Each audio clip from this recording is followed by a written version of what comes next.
मित्रांनो, तुम्ही जर कापूस उत्पादक असाल तर हा व्हिडिओ तुमच्यासाठी अतिशय महत्त्वपूर्ण असणार आहे.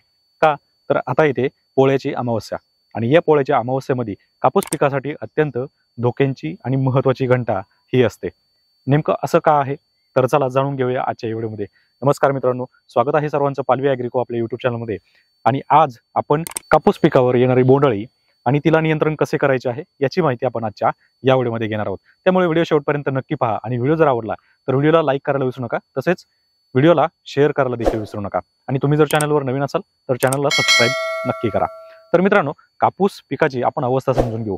मुळात जी अमावस्या आता येते, पोळ्याची अमावस्या म्हणजे सगळ्यात दाट अंधार असलेली अमावस्या समजली जाते. आणि या अमावस्येच्या रात्री पतंग अंडी घालत असतात आणि ह्याच अंडीतून नंतर आपल्याला बोंडअळीचा त्रास उद्भवत असतो.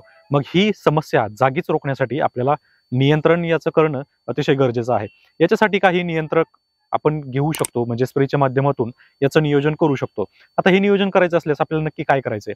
तर आपण जैविक मध्ये जर पाहिलं तर आपल्याला बिव्हेरिया बॅसियाना, व्हर्टिसेलियम मेकॅनी तसेच मेटारायझम ॲनासोप्ली या जैविक कीटनाशक फंगीचा आपण याच्यामध्ये वापर करू शकतो किंवा या बुरशीचा आपण वापर करू शकतो, ज्यामुळे बोंडअळीचं नियंत्रण करण्यासाठी किंवा जी अंडी पतंगांनी दिलेली आहेत तर ती खराब करण्यासाठी, अर्थात अंड्यांचं झालेलं जे हॅचिंग होणार आहे तर हॅचिंग प्रोसेस थांबवण्यासाठी बिव्हेरिया बॅसियाना, व्हर्टिसेलियम लेकानी आणि मेटारायझम ॲनासोप्ली यांचा वापर करता येतो.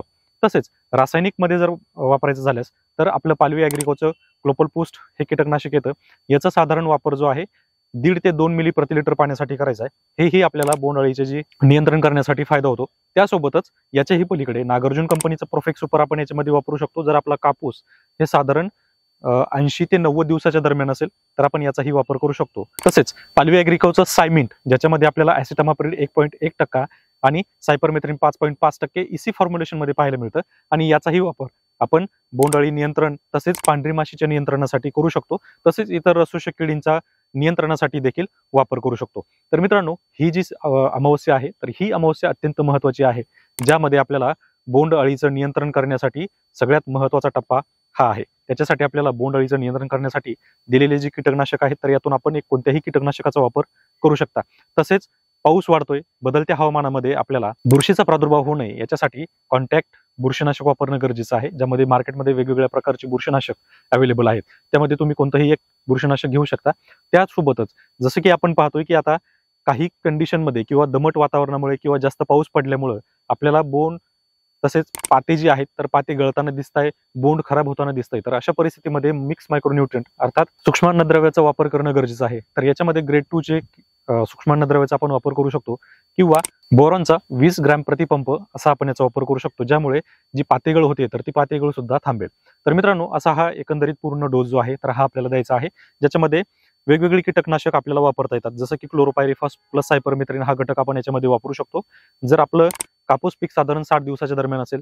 त्यासोबतच जर तुमचं कापूस पीक साधारण 80-90 दिवसाच्या दरम्यान असेल तर नागार्जुन कंपनीचं प्रोफेक्ट सुपर वापरू शकतो, ज्याच्यामध्ये प्रोफेनोफॉस प्लस सायपरमेथ्रिन हा घटक पाहायला मिळतो. किंवा पालवी ॲग्रीचं आपण सायमिंट हे वापरू शकतो, ज्याच्यामध्ये ॲसिटामाप्रिड आणि सायपरमेथ्रिन हे घटक आपल्याला पाहायला मिळतात. तसेच पालवी ॲग्रिकोचे जे प्रोडक्ट आहेत तर याच्यामध्ये आपल्याला नियंत्रण करण्यासाठी वेगवेगळे कॉम्बिनेशन्स देखील पाहायला मिळतात. त्यामुळे आपल्याला बोंडअळीचं नियंत्रण करण्यासाठी अगदी सोपी मदत होते. तसेच तुम्हाला कापूस पिकाबद्दल अजून काही माहिती पाहिजे असेल तर डिस्क्रिप्शनमध्ये पालवी ॲग्रिकोचा जो टोल फ्री नंबर आहे त्याच्यावर तुम्ही कॉन्टॅक्ट करून संपूर्ण माहिती घेऊ शकता. तसेच आणखी इतर माहिती घेण्यासाठी आमच्या चॅनलला सबस्क्राईब करू शकता. मित्रांनो, व्हिडिओ आवडले असतील तर व्हिडिओला लाईक करा आणि चॅनलला सबस्क्राईब करा. धन्यवाद.